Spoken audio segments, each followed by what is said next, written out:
Hey guys, welcome back to my channel. Charot! I'm back with another video which talks about a very common topic really. Whenever I'm talking to any of my agents in the past, when I was still working in an office, whenever I hang out with them, this question always pops up.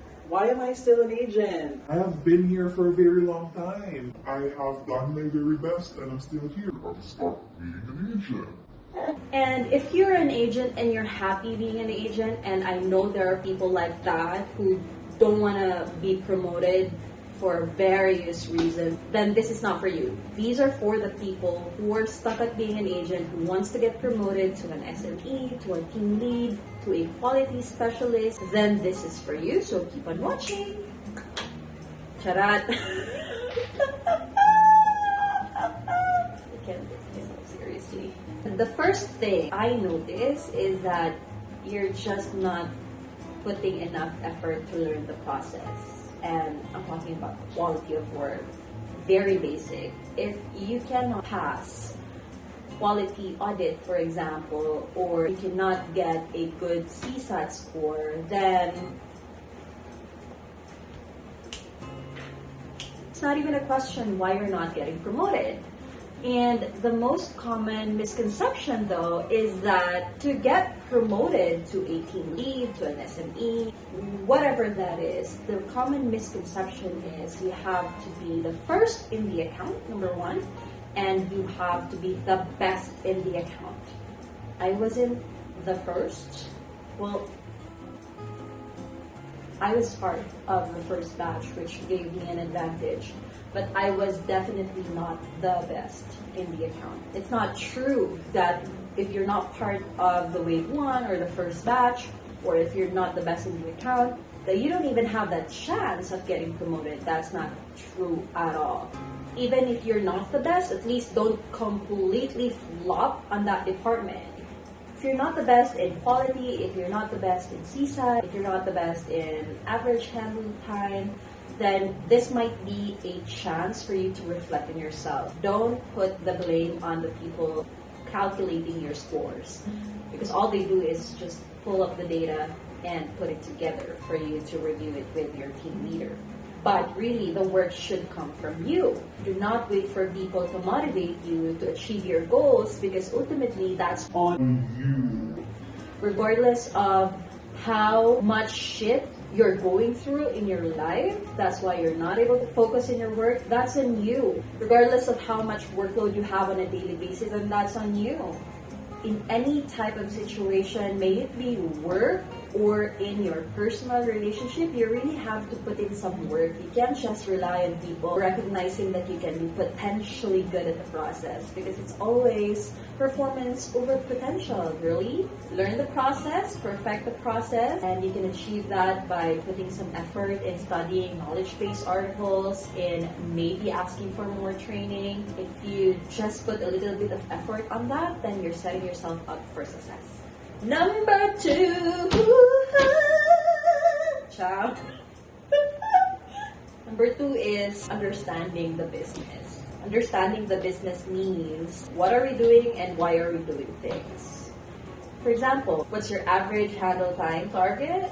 Where you're at right now as a person, as a team, as a company, and what does it mean? If that makes sense. So for example, your goal is 10 minutes average handle time. Your personal goal is just within 10 minutes. And the team is not really hitting the goal. The company is not really hitting the goal of 10 minutes. It's always over 15 minutes. So what does that mean? For us as an agent, sometimes we don't really care about that. Like, not my problem. That's yours, TL. What are the drivers? Why are we not meeting the target? You'd probably have a higher chances of being part of the solution and showing that management skill that is essential when you're handling a team. Another example is your new hires are struggling with passing, for example, the quality audit, then you'll have to backtrack and see what's going on. Is there something wrong with the training plan, or are there any topics that needs to be added to the training? So when you start questioning those things and you start understanding how the business is being run, then you have a lot of chances to be, like what I said, being part of the solution. And this is probably my third point, being part of the solution. A lot of times, it's very easy to whine about things. Whine about how the training sucks, whine about how the nesting process sucks, or whine about how the management is that you're not really getting a lot of support from management. But what do you actually do to become part of the solution and to resolve that moving forward?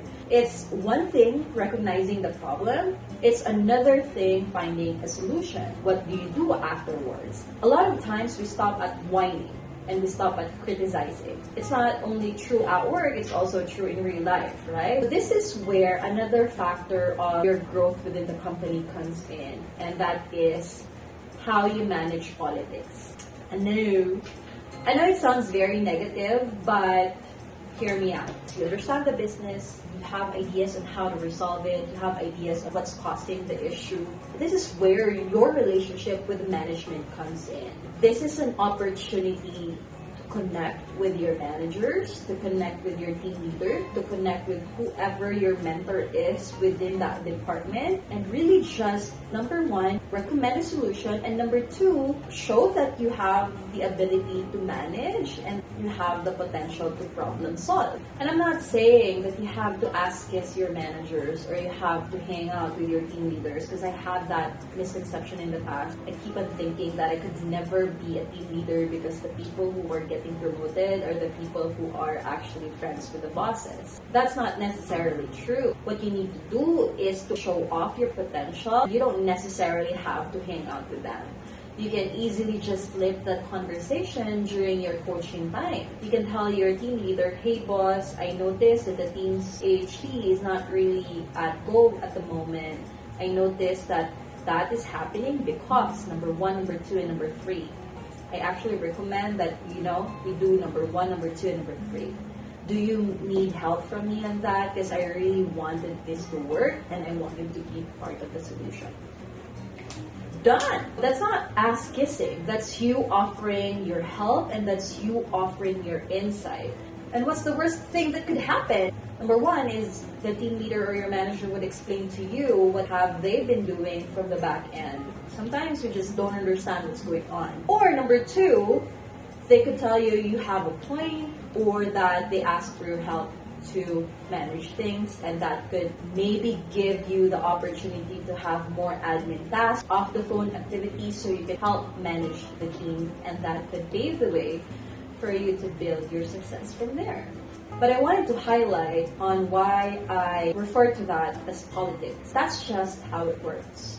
You cannot expect team leader to recognize you from a distance that, hey, this person knows how to problem solve, or this person can maybe help me manage the team in the future. You just can't expect them to see you from a distance. Your team leaders, your managers have actually a lot on their plate, and you're probably the last person that they notice, especially if you're a performer. Learn the business. If you're not understanding the business, your coaching sessions with your team leaders should be the opportunity for you to understand the business. For example, why are we extending extra hours this week? It could be because we're laying off a lot of people and we just need to compensate with the headcount that we don't have at the moment. With that, you have a little bit of glimpse how to manage headcount, and you can just take it from there. The fourth and last on my list is just being reliable. I'm not talking about reliable like showing up to work at the time. If you're supposed to show up at work and logging in when you're supposed to log in and taking calls. When I say reliable, that actually includes you being able to meet whatever that is assigned to you at any given time. For example, your team leader asks you, can you listen to this call? Let me know what's wrong with this call, what happened with this call. Now that I'm experienced, I understand that my team leader is asking me to do a root cause analysis. It could be because there's a DSAT or there's an escalation about that call. When you're assigned a task like that, you have to grab that opportunity to do your best. There might be times when you feel like, okay, this team leader is just really passing over tasks that are meant for him to do or her to do, he's just trying to get away with work. While that may be true, it doesn't matter. What matters is that I am assigned with this task. I'm going to give my 200% in making sure that I not only finish this task, but I also finish it with flying colors. Another example is if your team leader assigns you to show up on a holiday, and I know it sucks. I know it sucks. I can't relate anymore because I'm working with a really good company. Work from home setup, but when you're there and you're assigned to log in during Christmas or on New Year, you really have to show up if you've already committed prior to that. It sucks when the people you relied on to help you manage the team would not show up at all. And it will say so much about how you can be trusted. So no matter how difficult it is to go to work on Christmas Day, all you need to do is recognize that it's difficult to come to work on Christmas Day. Recognize, acknowledge that that's a problem. And then problem solve on how do I make sure that I don't miss that shift? How do I make sure that I show up? And plan ahead how you can make your shift fun. And I know it sucks. It sucks. Whenever I think back on those days that I have to show up for work on holidays, I shit you not, I always feel so bad that I'm not home, I'm not with the kids, I'm not with my family, but you're making a sacrifice for your career. There will always be sacrifices in making sure that you progress in your career, and that's one of them. And it's a lot of things. Make sure that you have a very supportive partner, very supportive family, which I'm thankful that I have. I am able to actually go to work and not think about the safety of my kids back home. I am able to go to work on a holiday like a Christmas or a New Year and not really think if my kids are missing me or are feeling lonely back home, because they don't. We have a very fun, loving family, and I'm grateful for that. Not everyone will have that opportunity. All you need to do is communicate that to your team lead. To my last point, communication.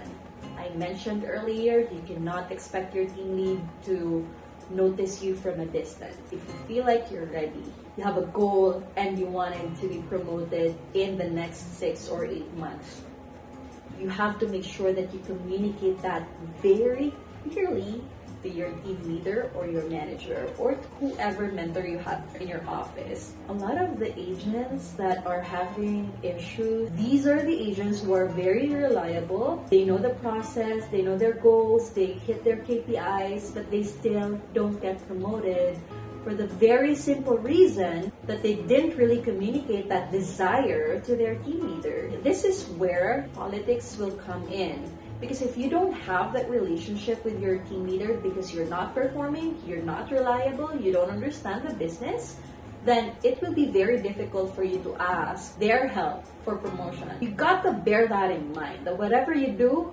everything boils down to your relationship, not only to your team leader, but to your colleagues, to your manager, to the quality, to the trainer, to the knowledge manager. Everything will boil down to relationship. If you're not reliable, you don't know the process, you're not taking the time to learn the process, you don't show up at work, you keep on missing your goal, for sure you don't have a good coaching session with your boss, you're not able to talk about how to get you promoted because you spend all your time and energy talking about how you can improve your performance, which is basic. If you're not hitting your performance, there's not really a lot to talk about in terms of promotions. Show something for it. Hindi lang puro daldal lang, pabidal lang, pero wala namang napapakita sa performance. So it goes hand in hand, right? You have a good performance, you're reliable, you know the process, you know the business, you have a good understanding of the business, you have a good relationship as a result with your team leader, with everything that you work with. It's very easy to catapult to a different level, whatever path you're looking at. In general, what I'm really trying to say is just be committed in what you do.